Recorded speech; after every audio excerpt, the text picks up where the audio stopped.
अस्सलामुअलैकुम। मैं ज़ीनत बिन सिद्दीकी एक बार फिर से आप सबों की खिदमत में अपनी ताज़ा तरीन कहानी झूठ बोले कौआ काटे लेकर हाजिर हूँ। समाअत फरमाएं। सुबह के 8 बज रहे थे। नहाने धोने के बाद हरिचरण तख्त पर बैठा आधे घंटे से कभी पराठा, कभी अंडा तो कभी सब्जी खाने में मगन था। उससे कुछ दूरी पर बैठा उसका चेला कम दोस्त इस इंतज़ार में था कि कब उसका नाश्ता ख़त्म हो और कब काली कमाई की दुकान शुरू हो जाए। तुम बैठे खाते ही रहो और बाहर लाइन 10 मीटर लंबी हो गई है, गुड्डू ने झिंझला कर कहा। तो हरिचरण ने पराठे का एक लुकमा मुंह में रखते हुए कहा, तुम हर दिन इसी तरह मुझे हड़बड़ाते रहते हो, कभी ढंग से खाने नहीं देते। अरे इसी काली जबान से कमाई आ रही है, जरा खाने पीने दो। वो एक लुकमा और मुंह में रखने की तैयारियों में लग गया तो गुड्डू मुंह बनाता कमरे से बाहर चला गया।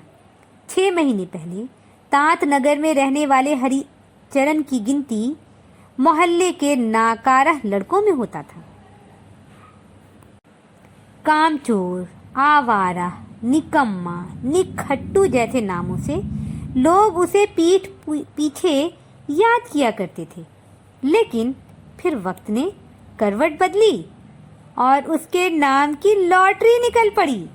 कहते हैं ना कि जब ऊपर वाला नवाजता है तो बेहिसाब देता है।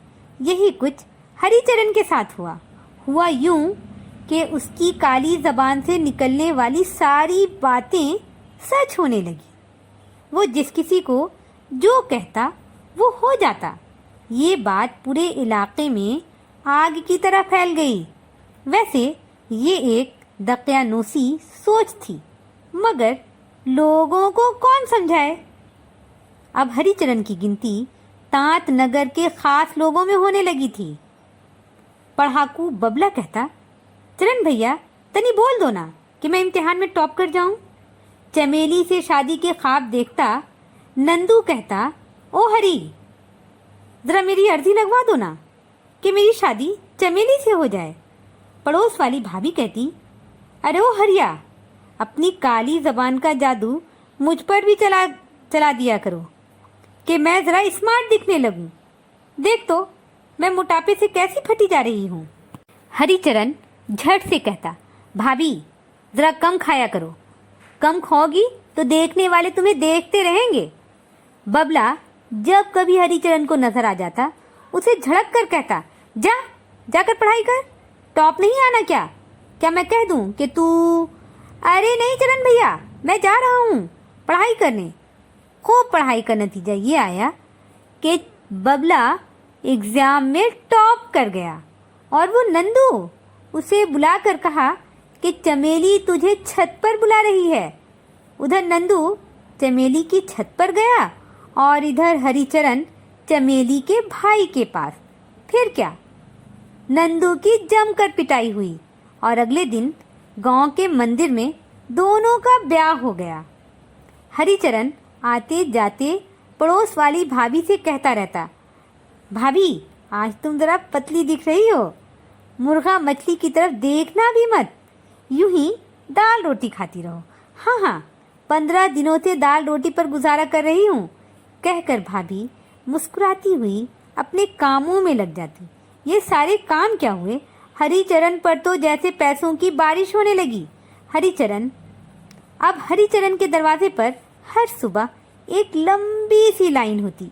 हरिचरण नाश्ते से फारिग होकर तख्त पर बैठता तो गुड्डू एक एक अर्जीदारों को उसके पास भेजने लगता। अर्जीदार आते, अपनी मर्जी की बुलवाते और 100 रुपए फीस रखकर वापस हो जाते। दिन भर में अच्छी कमाई हो जाती थी हरिचरण की। इन सब अर्जीदारों के अलावा एक अर्जीदार ऐसा भी था जिसको देखकर हरिचरण की घिघी बंध जाती थी। वो अर्जीदार था कमलेश उर्फ कमल, देवनुमा कद काठी वाला। ये बंदा उस गांव का दादा था। खूब धौंस रहती थी उसकी। गांव का मुखिया भी उससे होशियार रहता था। कमल एक बालू माफिया था। रंगदारी के साथ गांव की नदी से बालू उठवाकर पास के शहर में बेच दिया करता था। किसी की मजाल नहीं थी जो कोई उससे पंगा ले। हाँ, तो मैं कह रही थी, हरिचरण उस कमल को देखकर घिघियाने लगता।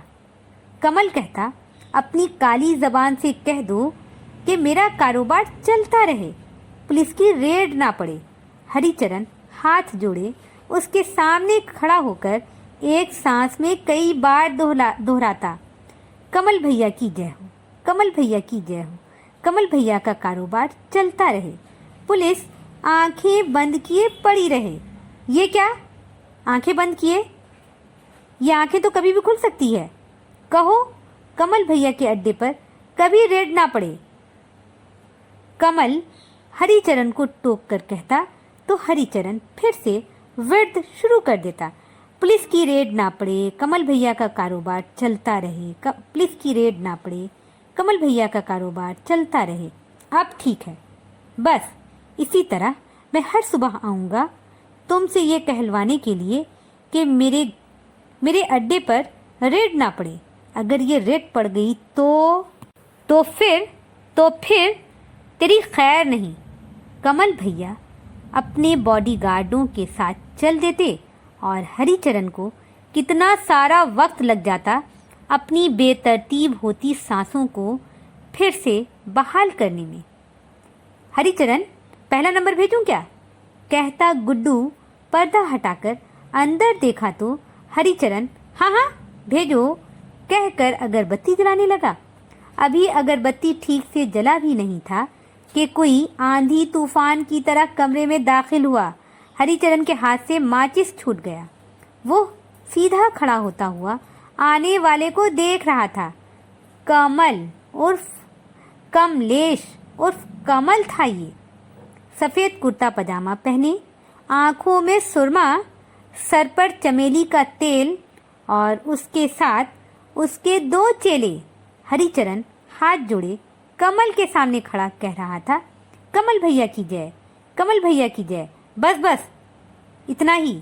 कमल ने हाथ उठाकर कहा तो हरिचरण का मुंह खुला रह गया। सुनो, तुम्हें बताए दे रहे हैं कि आजकल पुलिस ससुरी मेरे पीछे पड़ी है।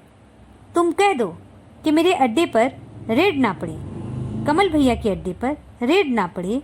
हरिचरण की मरी मरी आवाज़ कमरे में गूंज गई। कमल की आंखें उसी पर जमी थी। हरिचरण चुप हुआ तो कमल ने कहा, हाँ अब ठीक है, अब मैं चलता हूँ, मगर याद रखना अगर रेड पड़ गई तो तुम्हारी जबान गुद्दे से खींच लूँगा। कमल की बातों से हरिचरण के अंदर कपकपाहट तारी हो गई। उसने गुड्डू को आवाज़ दी और कहा, आज मैं अर्जीदारों की अर्जी नहीं सुनने वाला, तुम उनसे कह दो फिर किसी दिन आ जाए। मगर हुआ क्या? गुड्डू ने हैरत से उसे देखा। होना क्या है? कमल के बच्चे ने कहा है कि अगर रेड पड़ी तो तुम्हारी जबान गुद्दे से खींच लूँगा। फिर सारा दिन हरिचरण और गुड्डू ऊपर वाले से दुआएं मांगते रहे कि कमल के अड्डे पर रेड ना पड़े। अरे ये बात उस खड़ूस को समझ क्यों नहीं आती कि इतने बड़े बड़े काम काली जबान की जद में नहीं होते। अरे मैं अपनी रोजी रोटी चलाने के जतन में लगा हूँ और ये कमल का बच्चा हाथ धोकर मेरी कमाई के पीछे पड़ गया है। कीड़े पड़े कमल को। हरिचरण पर झंझलाहट तारी थी। रात का जाने कौन सा पहर था जब उन दोनों की नींद पुलिस गाड़ी के सायरन से खुल गई। भागकर दोनों बाहर निकले तो पता चला कमल भैया के अड्डे पर रेड पड़ी है। अब क्या होगा? गुड्डू ने हरिचरण का हाथ जोर से पकड़ लिया। मेरी काली जबान अब नहीं बच सकती।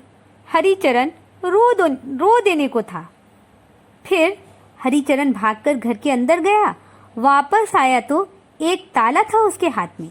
उसने गुड्डू को घर के अंदर जाने का कहा और खुद दरवाजे पर ताला लगाकर दीवार फैलाकर घर में दाखिल हो गया। दोबारा उन दोनों की नींद नहीं आई। उन दोनों को नींद नहीं आई। सुबह दोनों खिड़की से चुपचाप लगे बैठे थे और गांव के लोग एक एक करके हरिचरण के दरवाजे पर जमा हो रहे थे। ताला देखकर नरेश चाचा कह रहे थे, ये तो अच्छा हुआ कि हरिचरण भाग गया,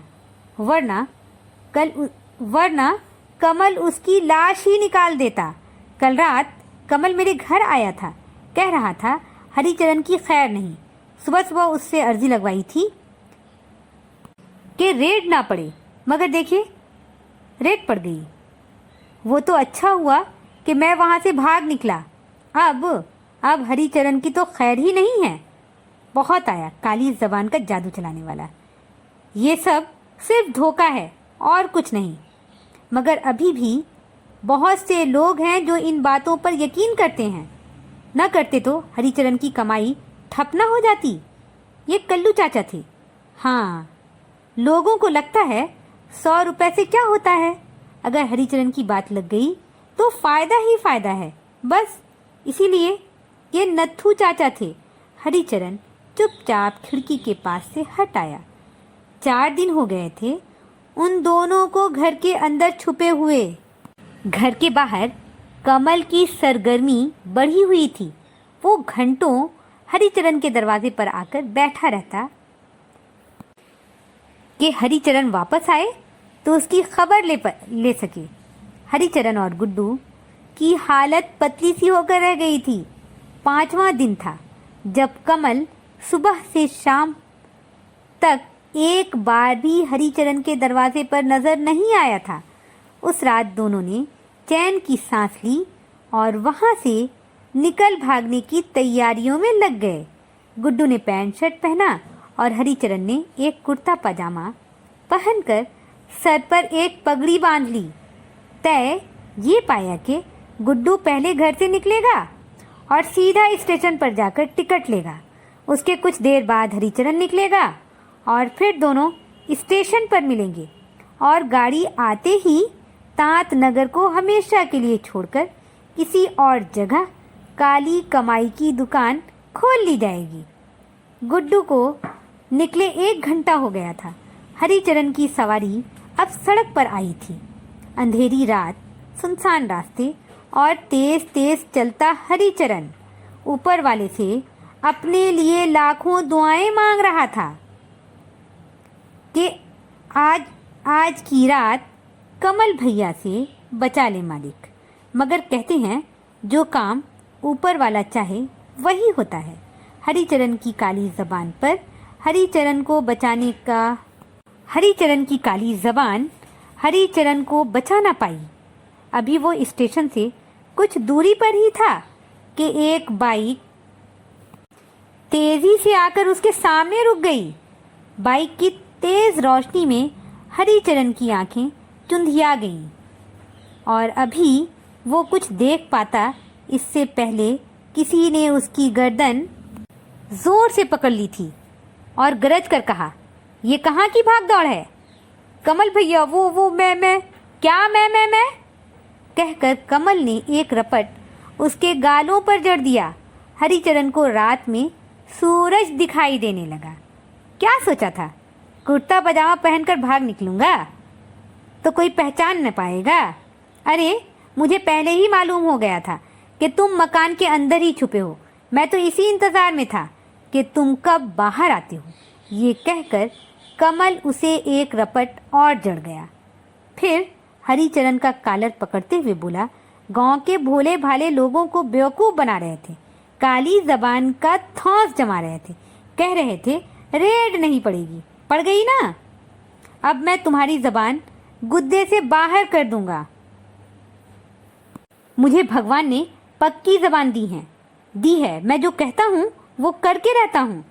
कमल ने उसके गालों को अपनी उंगलियों से दबाते हुए कहा तो हरिचरण जोरों से रो पड़ा, कमल भैया मुझे माफ कर दो, अब ये सब नहीं करूँगा, इस बार माफ कर दें। कमल ने उसे धक्का दे दिया। वो सड़क पर धड़ाम से गिरा। कमल ने एक लात ऊपर से और जमाई, फिर बोला, चुपचाप यहीं रहो, यहाँ से भागकर कहीं जाने की कोशिश मत करना, वरना तेरी जबान नहीं बचेगी। बड़े आए भागने वाले, भागकर कहीं और जाओगे तो वहां भी यही चूना लगाने का काम ही करोगे। इसीलिए सीधे से यहीं रहो और कोई ढंग का काम करो। कमल बकता हुआ अपनी बाइक पर बैठकर बाइक स्टार्ट करने लगा। कमल के जाने के बाद हरिचरण बड़ी मुश्किल से उठा। इस बार वो स्टेशन की तरफ न जाकर वापस अपने घर की तरफ जा रहा था। मेरी आज की कहानी यहीं पर ख़त्म होती है। मैं जल्द ही अपनी ताज़ा तरीन कहानी लेकर फिर से आप सबों की खिदमत में हाजिर होती हूँ। जब तक के लिए मुझे इजाज़त दें। अपना ध्यान रखें, अपनों का ध्यान रखें। फ़ी अमानिल्लाह।